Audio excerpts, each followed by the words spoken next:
Hey guys, Steven here, Fanatic Perspective. It's been a minute, but I'm back. Had a lot of life going on, tons of challenges, but always good to be back with you guys here on this channel. And just wanted to share my thoughts on a few things going on, as well as provide you guys just with some updates and some things that are going to be happening in the future from a collaboration perspective and whatnot. First off, make sure you hit that like button. Make sure you subscribe to the channel. We're about 330 people away from 10,000 subscribers. I know I've been able to produce a whole bunch of content recently, but as we start to pick things up, especially over the course of the summer, covering all of my favorite sports, everything y'all want to discuss, support me. That's the way to support this channel, to support me, and help us continue to grow this platform. Also, Tran and myself, we collaborated, a collaboration that was long overdue, Texas Platinum. That's how long it's been since I made a video. A couple weeks ago, we did a all-time Texas fantasy football draft. It was a 5-man draft. It was a ton of fun. I'll have the link below. Please, please, please go check that out. That was posted on their channel. We had a blast. I feel like I picked the best team and won the draft convincingly. Trevor, I call them the Mats, but Myers, Madrid, Tran, everybody feels like they did a great job. But it was a bunch of fun, and I really, really want to link with those guys again. Shout out to Texas Platinum and the creative ideas that they have.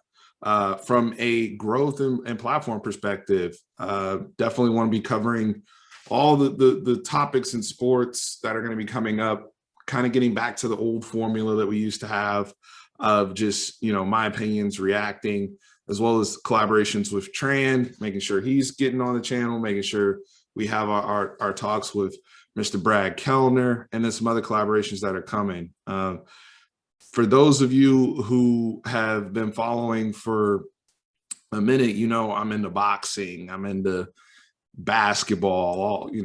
We started covering Texas basketball here recently, so there's a lot of stuff popping off all over the place. So expect to see some content on those things, and not just Texas football exclusive or Cowboys football exclusive, but across the gambit. And we're also going to be growing on other platforms, so stay tuned. But in terms of this video, I wanted to give another shout out to a fellow YouTuber over at Nino's Corner, my man Nick Battle, who did a video the other day on our newest transfer portal hit, or as I like to call Portal Wars, on Keilan Robinson. And I'm not going to go through the whole scouting report. At this point, everybody knows what we get with this brother transferring from Alabama and adding him into the running back room. Stan Drayton. You might as well put up the DJ Khaled, another one. Like that's what Stan, all the Stan Drayton, are there still Stan Drayton detractors out there? Please identify yourself at this point. But anyway, I understand it's, that's more of a former Alabama tie. It's not necessarily Stan Drayton. It's Steve Sarkisian. Those guys are already there at Alabama and had the relationship with Keilan Robinson. However, he's in Stan Drayton's room and he's going to be his coach. But when we look at, I want to go back to something that Nick said on his channel. I thought it was a very, very important point that needs to be highlighted in terms of Texas being in the talent acquisition business. People over here thinking that Keilan Robinson is going to compete with, it's going to take away Bijan's touches or this, that, and the third. A, competition is always good. B, depth is always good. But you have to constantly be in the talent acquisition business. You have to be in the speed acquisition business. These are issues that we've come up where we thought in the past we're deep at a position, and all of a sudden 2 dudes go down in the first 3 weeks of the season, and we feel like we're screwed. So you can never have too much. I mean, I know I've heard fans out here saying, oh, I want us to be hitting up on the offensive line in the portal or certain other positions in the portal. And I understand the scholarship limitations as well, especially with frozen eligibility, certain guys working their way back out of the portal onto their teams, some of that realness hitting them. I get all that. But if Keilan Robinson wants to come to your school, that's not the type of person you turn away either.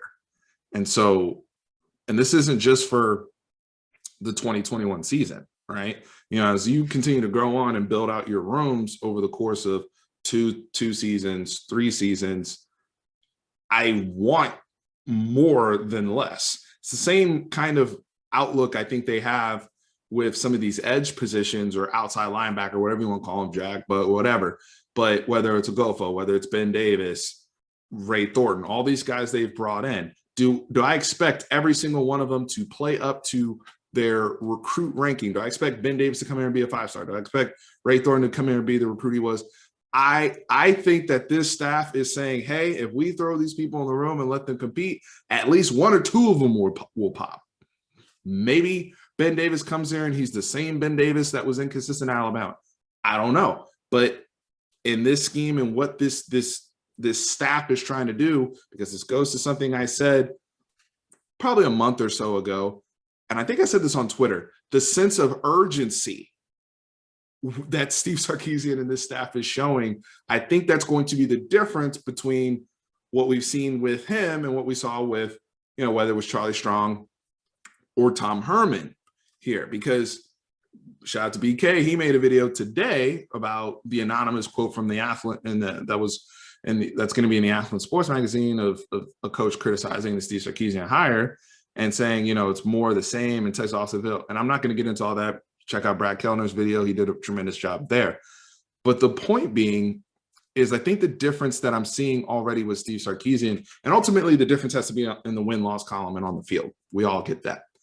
But the difference, the signs that I'm seeing are the sense of urgency, the way he's banging the portal, the way they're recruiting, right? In terms of how they're targeting certain guys and evaluating certain guys and what they're looking for of, you know, what more fits the more modern approach, especially offensively, speed, getting separation, whether it's your running backs or your wide receivers, positional versatility, and what they're looking for from their offensive linemen that they are recruiting. I know, again, you guys are going to keep banging on the portal. Steve, we need to hit the, and who knows, Kyle Flood may be talking, I don't know. But the point being is, I know what they're doing from a recruiting standpoint and what they're targeting. And I think we have to trust their eye about how they feel about the current group of guys they have right now. I think they feel a little bit better than they thought they were going to feel about the offensive line. On the contrary, you look at the wide receiver group and they probably feel like, you know, we probably need to pick it up there a little bit than what we thought we were going to have coming into the spring. So they're learning as they go along. And even as much as they've learned and adapted in the spring, they're still getting more information as we get into summer camp, summer workouts, fall camp. The rest of the freshmen get here, or they're here already, but as they get ingrained with and ingratiated with the rest of the team, all of that information it's constantly evolving and changing, right? So being in the talent acquisition business, right now, they're having to be volume shooters a little bit. But as they get a better read for their team and they start going against live bullets from other opponents, and that's where you really, really learn what you got and who are your warriors and whatnot, and then what you need to go and still get, they'll be fine. They'll be fine. So overall, you know, I'm saying all this just in terms of managing expectations, right? Because I feel like we get worked up this time of year, and this happens all the time with every single major fan base. It's not unique to Texas, but, you know, it's exciting, and there's a lot of, with that excitement, I think there's anxiety over the uncertainty here. You know, hopefully this is going to be better. And I think, you know, as we get closer and closer to the season and we start to hear and things get a little bit more